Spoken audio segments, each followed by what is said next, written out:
Hello friends, ನಾನಿವತ್ತು ಕುಂದಾಪುರ ಬಂಗಡಿ ಮೀನು fry ಹೆಂಗೆ ಮಾಡೋದು ಅಂತ ತೋರಿಸ್ಕೊಡ್ತೀನಿ ಆಯಿತಾ. ಈ ಬ್ಲಾಗು ನಮ್ಮ ಅತ್ತೆ ಮನೇಲಿ ಮಾಡ್ತಿರೋದು ನಾವು ಇವತ್ತು ಫಿಶ್ ಫ್ರೈ ಹೊರಗಡೆ ಮಾಡ್ತಾಯಿದ್ವಿ. ಬಿಕಾಸ್ ನಮ್ಮ ಅತ್ತೆ ಮನೇಲಿ ಸೌದೆ ಒಲೆ ಮತ್ತು ರೀಕನ್ಸ್ಟ್ರಕ್ಟ್ ಮಾಡಿದ್ದಾರೆ.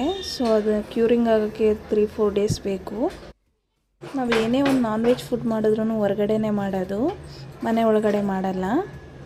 ಫಸ್ಟಿಗೆ ಫಿಶ್ಶು ಇಲ್ಲಿ ನಮ್ಮ ಮನೆ ಹತ್ರನೇ ಬಂದು ಮಾರ್ತಾರೆ. 100 ರೂಪಾಯಿಗೆ 6 ಬಂಗಡಿ ಮೀನು ಸಿಗುತ್ತೆ. ಅದನ್ನು ನೀಟಾಗಿ ತೊಳೆದು ಮ್ಯಾರಿನೇಟ್ ಮಾಡಿದ್ದೀವಿ ಮಸಾಲ ಹಾಕಿ. ಫಸ್ಟಿಗೆ ಒಂದು ಬೌಲಿಗೆ ಹುಣಸೆ ಹುಳಿ, ಉಪ್ಪು, ಖಾರದ ಪುಡಿ ಮತ್ತು ತೇಜು ಮಸಾಲ ಪೌಡ್ರ್ ಹಾಕಿ ಚೆನ್ನಾಗಿ ಮಿಕ್ಸ್ ಮಾಡಿ ಇಟ್ಕೋಬೇಕು. ಆ ಮಸಾಲಾನ ನೀಟಾಗಿ ಫಿಶ್ಶಿಗೆ ಮ್ಯಾರಿನೇಟ್ ಮಾಡಿ ಇಟ್ಟಿದ್ದೀವಿ ಒಂದು ಹಾಫ್ ಆನ್ ಅವರ್ ನಂತರ ರವಾನ ಕೋಟಿಂಗ್ ಮಾಡಿ ಇವಾಗ ತೋರಿಸ್ಕೊಟ್ವಲ್ಲ ಆ ಥರ ಕೋಟಿಂಗ್ ಮಾಡಿ ಇಟ್ಕೋಬೇಕು.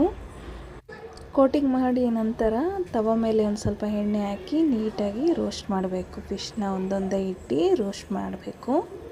ಮತ್ತು ಫಿಶ್ಶಿಂದ ವಿಟಮಿನ್ ಡಿ ಸಿಗುತ್ತೆ ಮತ್ತು B12 ಸಿಗುತ್ತೆ. Good for. Okay, fish ready ಇದೆ. Bye. Thank you for watching.